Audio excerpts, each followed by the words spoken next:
that's when you know it's cold.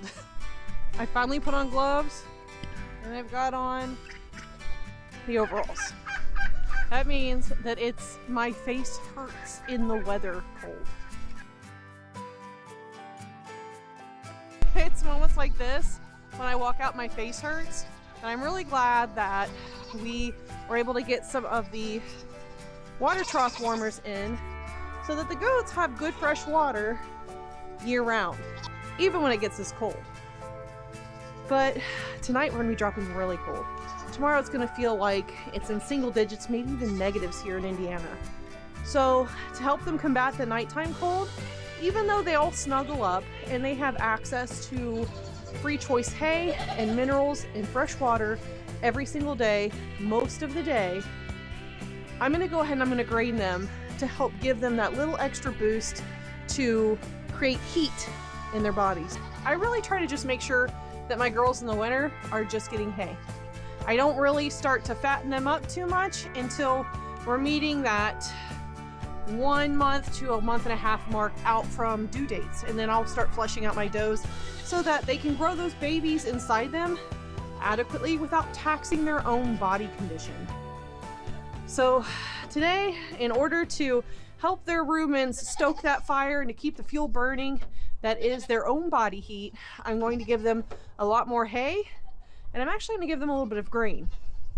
So they get a little bit of a treat because it's cold, and this grain is going to help their metabolism boost up and help keep them nice and warm during this cold spell. You guys see I have an very eager entourage out here. So I'm going to pull the old slip on them. I'm going to go through the barn quietly, and I'm going to come out the back, and then I'm going to run like it's nobody's business to get to the feed bowls before they mob me, because it's a mosh pit. Quietly. No, June, no. Shh, shh, no, June.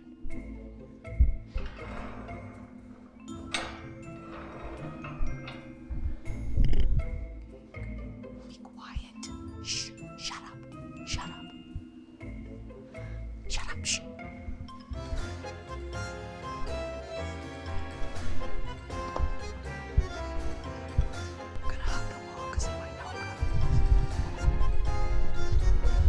And go, go, go, go! They're coming! They're coming! How I get cardio in the wintertime. So if you're new to our channel, you might be wondering why I ran myself all the way from the barn into this round pen. And there's the reasons. The donkeys. So while the goats tend to metabolize things really quickly, and even a little bit of grain a day, depending on how you take care of your goats, doesn't always add up for them to being obese or over-conditioned, donkeys are a completely different story. And even more of you might be asking, well then, why do you have donkeys in with your goats? Donkeys tend to play really rough with each other. Check this out. Which you're probably like, even more of a reason to ask why. Or the reason for that being is that, number one, they're cute. I love horses. I grew up with horses. I just am focusing on dairy goats, and they are my equine fix. Reason number two, miniature donkeys in general, metabolize different than horses, so their compost is considered cool because they digest the grasses and hays and fibers that they eat more efficiently. Their manure isn't as hot as a horse's. So that's reason number two. Reason number three, donkeys hate dogs. I have dogs, they know my dogs, but we also have a lot of visiting dogs from neighboring farms that sometimes just don't stay where they're supposed to be. These guys don't like dogs. I don't discourage them from disliking dogs. And even though donkeys are not considered to be a guardian type animal, they are a fantastic alarm system.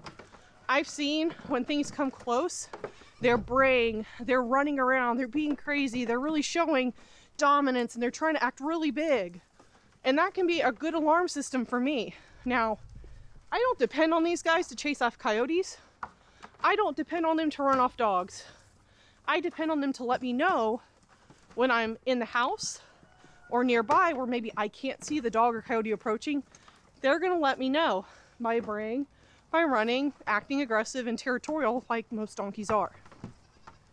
But that's why we also feed these guys in here. Donkeys have this ability to become obese quickly. Rennie actually came to us pretty obese. Her crest was already broken a little bit, nice and fat. We actually have grazing muzzles in the summer to help to control this. We're still working on it, and donkeys have to go on diets slowly. You can't make a big dietary change overnight. It's not healthy for them, but we are on a weight loss journey with Ren so that we can keep her feeling good on her feet, because the better she feels on her feet, the more useful she is, the happier she is, the healthier she is. And that's what matters here on Mulberry Branch Farm. Whew.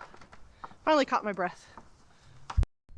So you guys can see I've actually stocked up on some grain, because in the wintertime, you never really know how bad the winter is going to turn.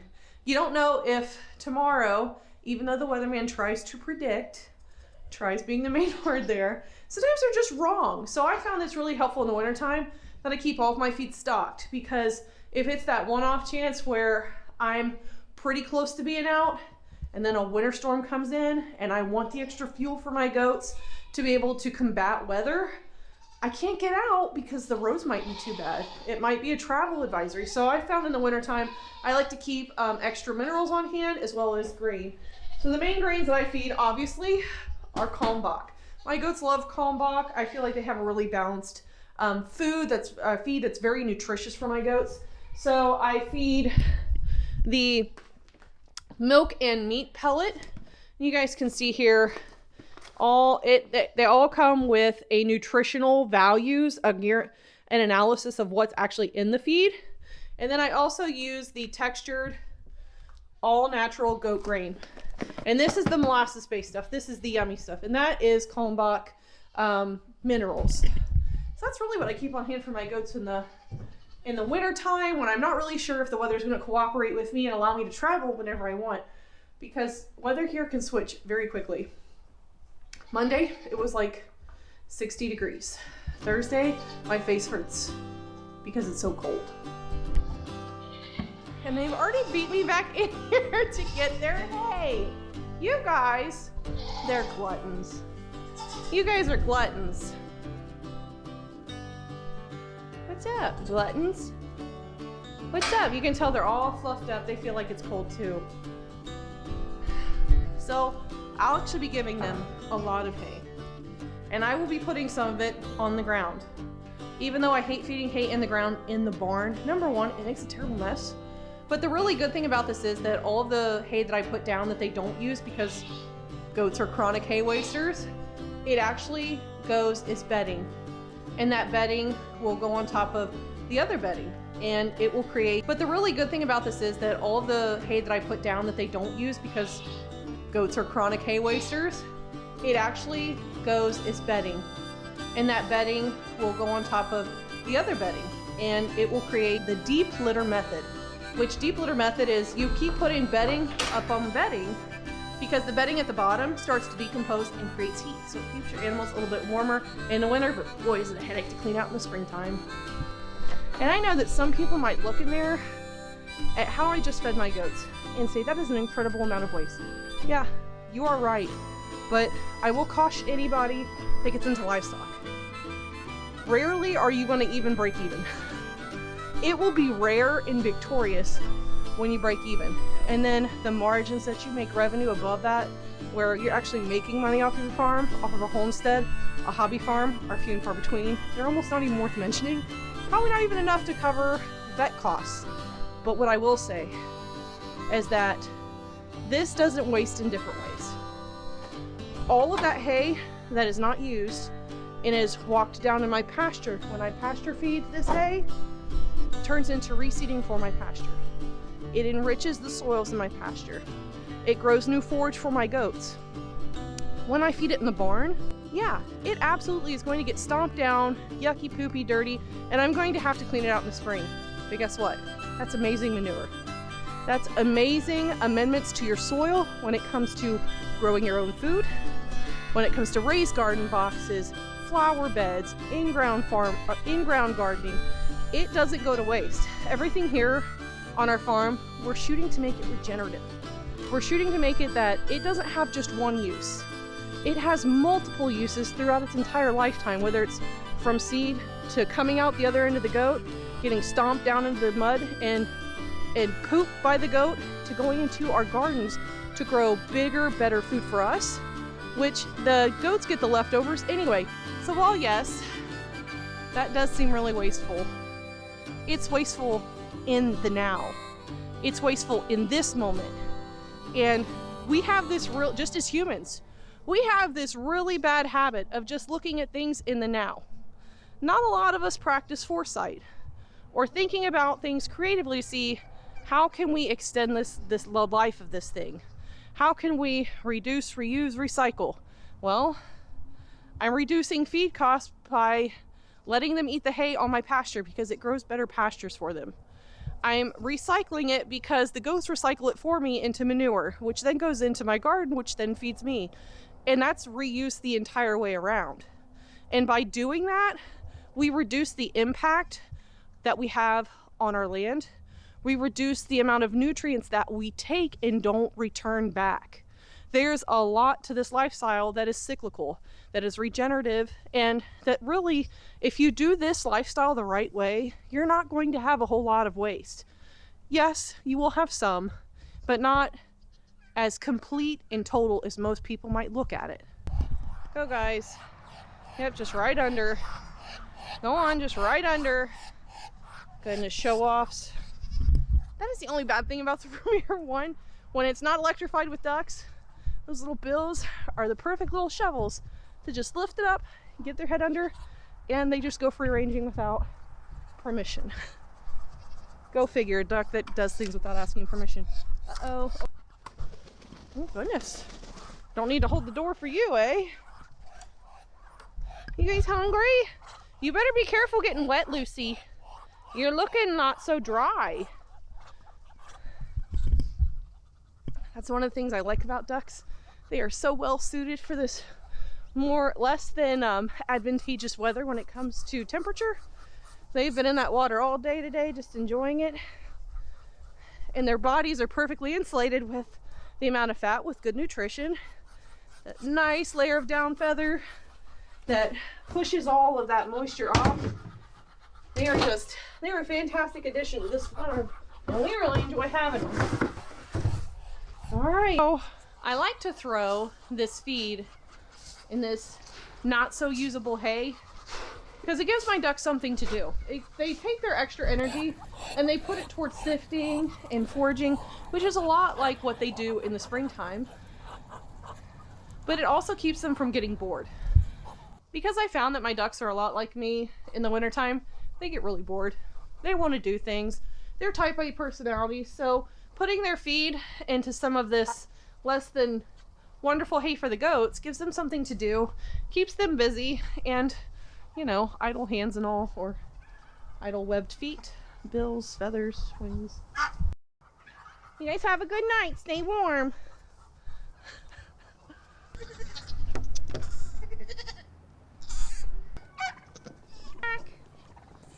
This in here. All right. This by far is the worst chore in the winter. I don't mind anything else. I don't mind freezing. I don't mind hauling grain. I don't mind hauling hay. Anybody that has ever told me they love winter, I just have to assume they don't have livestock. I have to assume that they've never had to come out and bucket water to troughs, to water buckets for chickens, rabbits, ducks. But this is the worst part, is bucketing water. I hate it. I more so hate it when our hoses have frozen and I have to bucket multiple big 5-gallon buckets to the goat pens. Get back, girls. Because no water lasts. Oh, see, then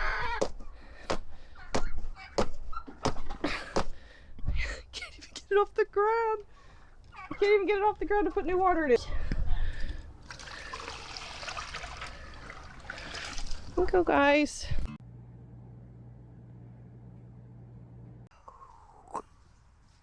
Yes, the bomber hat is necessary this morning.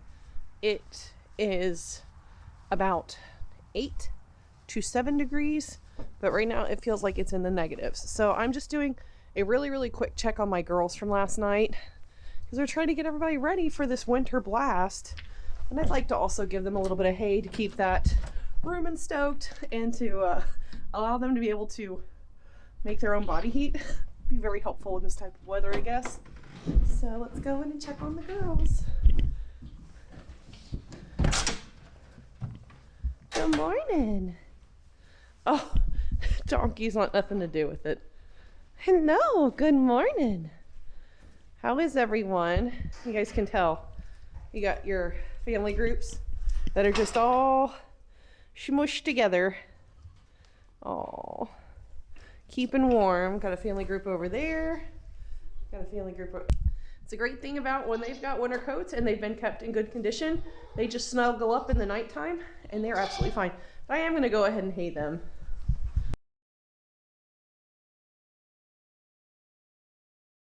The only good thing I have to say about these temperatures, especially after all of the rain that we just got, I'm no longer a mud farmer. No longer a mud farmer. Shoo.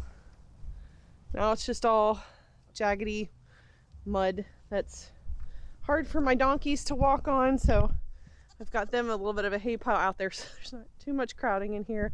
They'd rather be out here anyways. As you guys can see, not a mud farmer anymore. You know, I would really say that if you don't like being out in the cold, you don't like waking up early, checking animals at night, and you're interested in getting into homesteading, I just wouldn't get into the livestock part of it, because the livestock part of it requires that you become comfortable with discomfort, which means no sleep. It's cold, it's hot, and things still have to be done. The water trough heaters are holding up, but you guys can tell like around the edge. Yeah. Oh, getting you a nice little drink, Sass. Oh, what a good girl. Oh, Rosie too. Oh, everybody's getting drinks. You guys parched? Are you parched? Mo too? Are you parched? Livestock have its rewards, but boy can it be taxing on self. So if you're gonna have livestock and you're in a region where there are some extremes, whether it's extreme heat, extreme cold, or sometimes both, like we get here in the Midwest, where we can swing from 60, 70 one day to the next day down near the negatives, then I would say livestock is not for you. So just keep that in mind. Good morning, Tabs. So I'm really glad you guys came along for winter chores both morning and evening, and just kind of let me talk to you about what it's like to have livestock and how we kind of set up our farm for success when it's cold, when we have to be comfortable with discomfort, because the animals depend on us to be there for them, whether we're cold, hot, tired, sick. They're still there and they still need our care. You guys trust me. If I were at the hands of somebody else to take care of me and I was hungry, or I was really thirsty, or I was really cold, or anything like that, I wouldn't really care too much if they were sick or indisposed in some way, because I'm at their mercy, just like the animals are at our mercy. Good boys, here's some breakfast. Early breakfast to get that rooming going. Early breakfast. Early. Here we go, boys. Enjoy. Enjoy your breakfast. So guys, thank you so much for being with us here on Mulberry Branch Farm while we handle the first winter blast of the season. And I hope that you enjoyed the video. I hope that you feel like sticking around for more. Because if you do, I'm going to strongly suggest that you hit that subscribe button, give us a like, leave us a comment. What do you do in the wintertime? What's something special that your region requires of you in the high winter or high summer that might make it a little uncomfortable for other people. But in the meantime, guys, I hope that you are all staying safe out there and being kind to one another. We're going to catch you in the next one. God bless you. Bye, y'all.